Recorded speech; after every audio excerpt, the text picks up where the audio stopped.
Not long after E3 2002 wraps up with a phenomenal showing for Doom, a leaked version of id's new project appears on the internet.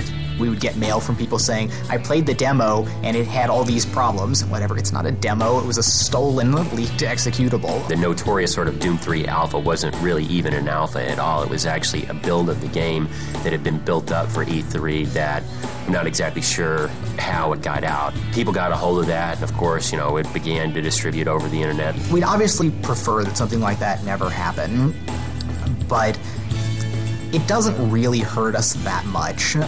It's a distraction when we have to worry about running damage control and spinning some of the issues in there. Today, we can look back on it, and as bad as it seemed at the time is that we've certainly been able to overcome.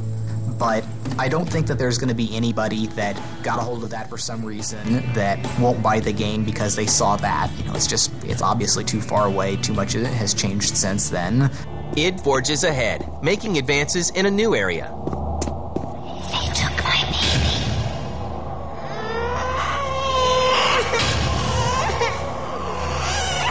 Audio in our games has always been, clearly second fiddle to rendering. But as computers have gotten faster and faster, that couple percent that we devote to audio has gotten more and more capable. One thing that we've done in Doom 3 that's very cool is we have a true 6-channel surround sound. And that gives us the ability to have sound and audio cues that happen around the player. So, like, for instance, if a demon is sneaking up behind you, you can hear them. You're walking through a dark corridor and you'll hear whispers that circle you. It really kind of gets the player into the game because they're like in a wave of sound. And Chris Brenna, the former drummer for Nine Inch Nails, is brought in to lend his talent to the music in Doom 3. In Doom 3, the music is a little bit different than what we've done in previous titles. Usually, what we had is like a soundtrack that loop throughout the entire level or area that you're in. But in Doom 3, what we try to do is kind of make the world around you almost musical in its ambient sense. It's all kind of very, very different, very fluid, very changing and unique. id's new game is also being developed for the Xbox.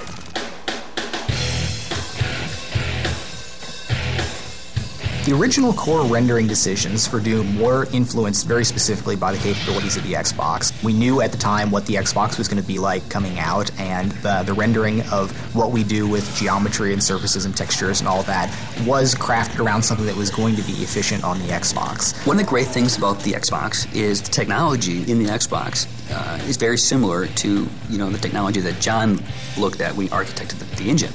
So all the features that you see in the PC version will be in the Xbox version. The dynamic lights, the physics, the bump mapping.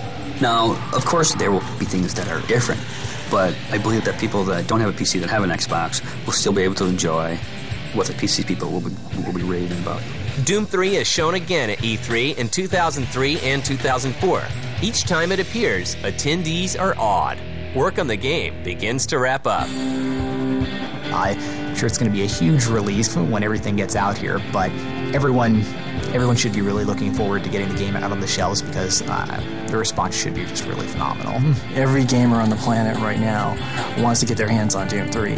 What I've been most proud of in Doom is the way that the technologies all kind of come together and really provided a seamless experience, whether you're playing the game, searching, fighting the monsters, or interacting with the GUIs. It's all come together to be a very nice kind of seamless package for the player. The thing that makes me the happiest is when people come to id, they play the game and they say, you know what, that was great. It was better than I thought it was going to be. And before Doom 3 is even out the door, the team at id is already looking to the future. We have decided we're not going to go back and do a Doom 4 or another Quake game, which is, Quake 4 is already in development at Raven, and Return to Castle Wolfenstein, basically the sequel to that, is a project that's already in the works in another studio as well. So our job will be making something new, and we've decided we're going to do a new IP, a new brand for id. After any project, I've usually got a pretty big list of technologies to explore. There's other just wild research ideas that I'm going to be pursuing on there. The next project is actually already in the works. We have some rough ideas. We started on some very simple concept art. We are a small team. We make games to stay in business, and that's what we need to do. So we will start on the next title relatively quickly. think 20 years from now, we're going to look back at id as being a fundamental source for all that is great about interactive entertainment, and that there's going to be no way that there's not an id chapter when they get around to writing the history of interactive entertainment.